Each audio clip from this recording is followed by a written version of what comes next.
My name is Cameron Poole. I'm a journalist and music-obsessed 20-year-old from Essex who's never set foot up north. I'll be venturing up north with my cameraman Jamie Pascoe, who will follow me and capture my experiences around some of the most popular places in Sheffield, where I will meet up with a popular record store owner, visit a local venue and talk to independent and established bands that help make up crucial parts of the music community in Sheffield. Today, I took a trip up to Sheffield to talk to different people from the music community and learn about their opinions on Sheffield's expansive music scene.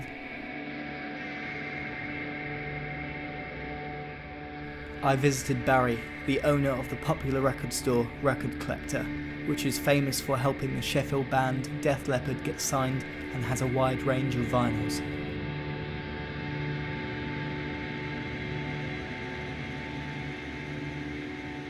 We're the largest record store in South Yorkshire, but there again we're one of the few remaining record stores. There has been a renaissance, a few vinyl stores have opened up, and we're not unique, but we are the oldest, the largest independent record store in South Yorkshire.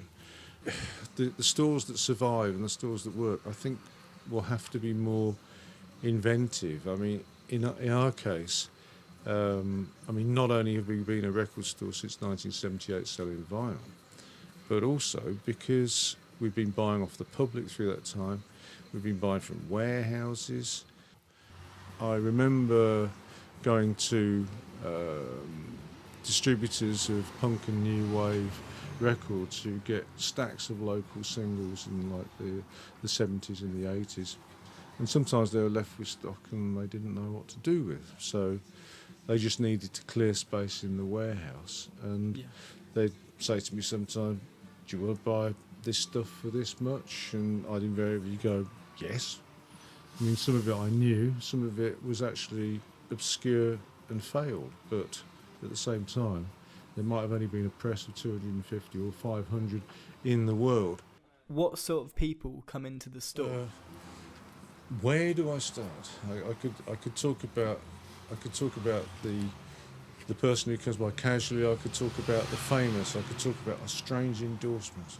I could talk about Johnny Marr coming in here as a customer, which he has on many occasions, and on one occasion calling me a legend, which was very, very strange and quite gratifying, really, that he knows who I am and has a positive attitude towards me, which is lovely. But to end it off, finally, what's your favourite thing about the music community in Sheffield?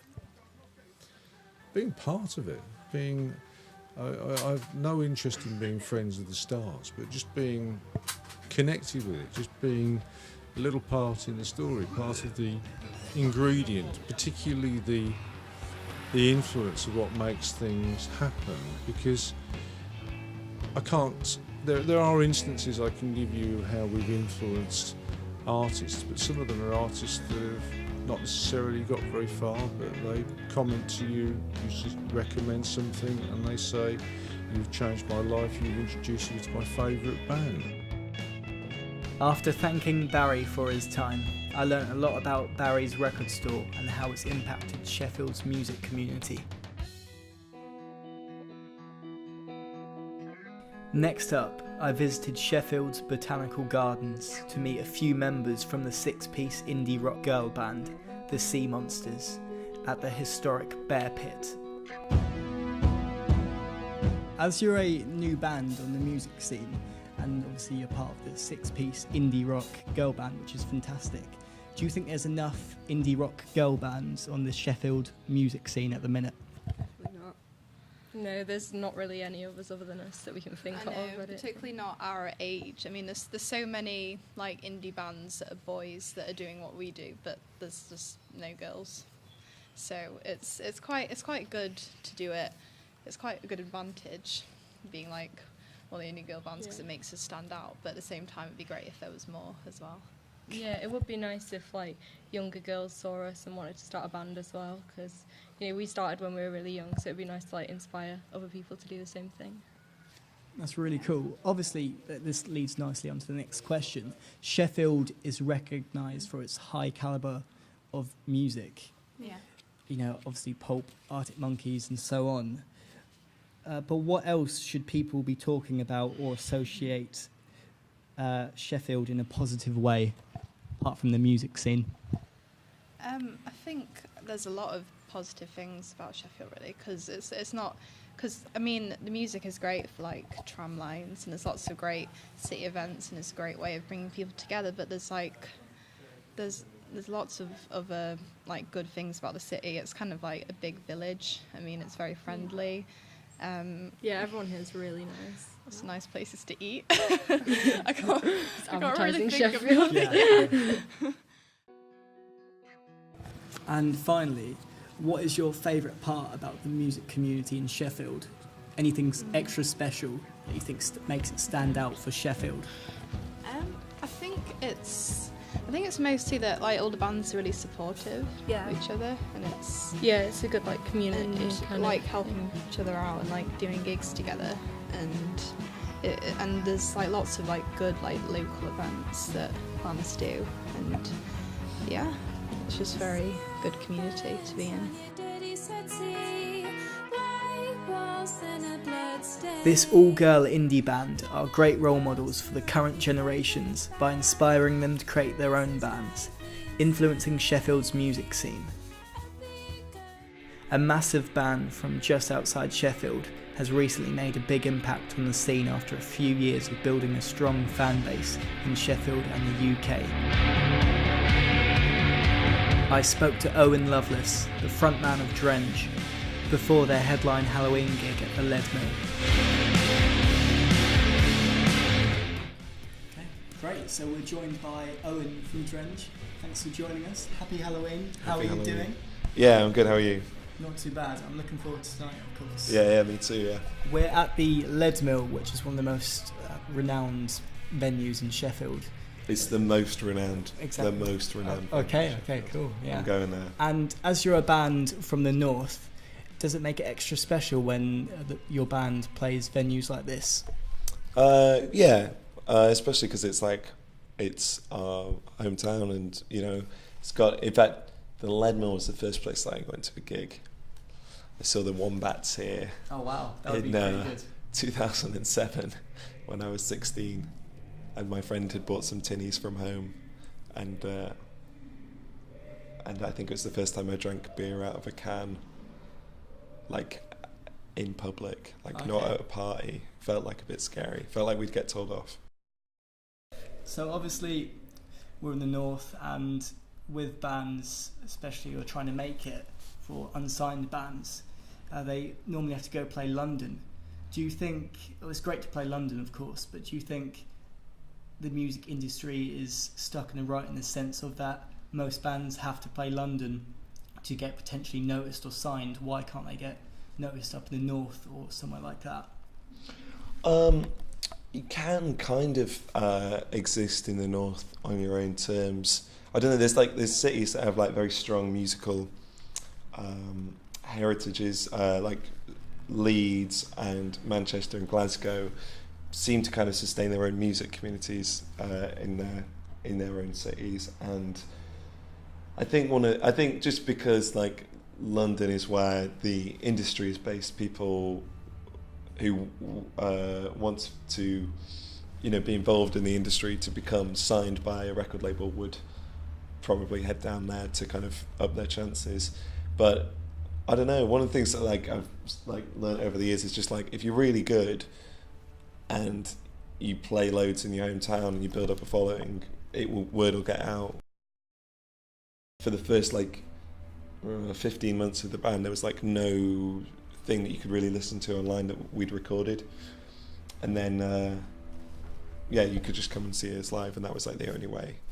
But yeah, I think like putting some recorded music online made people go like, oh right, they're not just a band at gigs, and that's like their thing. Like, another thing is that the internet, you know, you don't have to go and play London in a way if like you maintain some kind of like internet presence. Like if you're like active at putting your music out online, and you people might will sort of reap the hard work in the sense of like it gets to a wider audience online as well, rather than just the people in Sheffield. Yeah.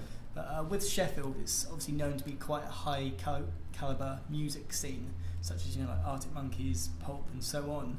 But do you think it's easier for bands to sort of make it if they're from a more established city, such as Sheffield? Like, it depends if your city has good venues, good promoters that are willing to take on new bands and, you know, take a risk and see how they do and stuff. And I think, like, the cities with the strongest musical, I don't know, scene to, like, it's not just the bands. There needs to be an infrastructure of places for them to play, and they need to kind of like get on with each other, and venues need to support them, and local press need to like write about them and keep interested in them. It's not just about, you know, having loads of bands playing in one area. There needs to be other stuff around them to support it. What would you say are the advantages and disadvantages of being a band based in the north? The tap water's really good. Okay, yeah. And if you go out and experience a bit of nature, that's could inspire you potentially. Yeah, it could inspire you, or you could just, you know, clean your head. And I find London a difficult place to clear my head. Certainly in Sheffield, it seems like the music community is quite tight knit. Like, obviously, you become friends with the venues, like the places you played at, which are like Picture House Social. You played the Rocking Chair recently as well, and I can imagine you become friends with the people who work at the venues. You know, the other bands on the music scene. So I think it's that sort of community is really a good thing. Yeah, I mean, like when we did the gig at the Rocking Chair last week, the guy who did all the sound and helped out with everything, you know, he's been there since the beginning for us. He's so key to Sheffield, this guy called Tufty, and he's just like, every band that's played a gig in Sheffield has probably come across him at some point. I mean, like some mainstays of the city that kind of have watched all these bands come through. It's an important thing. Finally, what's your favourite part about Sheffield's music community? I don't know. I mean, like, one of the things that like I'm really proud of about Sheffield is its ability to like harness together community, whereas like it kind of gets bypassed as a town musically because it's between Leeds and Manchester.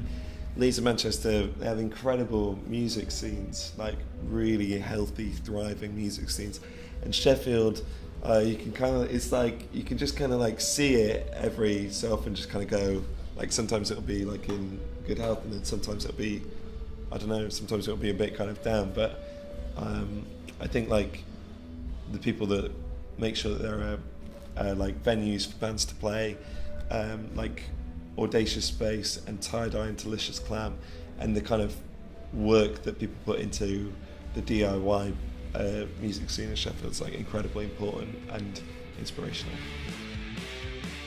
Spending time with Owen made it apparent that Sheffield's natural beauty can provide a great setting for inspiring musicians or the average Joe. It was interesting to learn how much of an impact the local area, such as the Peak District, the venues, the independent record stores, the people who devote their time to small bands and large bands. These factors have a massive impact on the music communities in the North. This is why the North has an ever-present amount of musical talent. All the experiences I've encountered on my trip around Sheffield have opened up a new perspective on my understanding of music up in the North. Sheffield's music community is prospering, and it can only get better from here on out.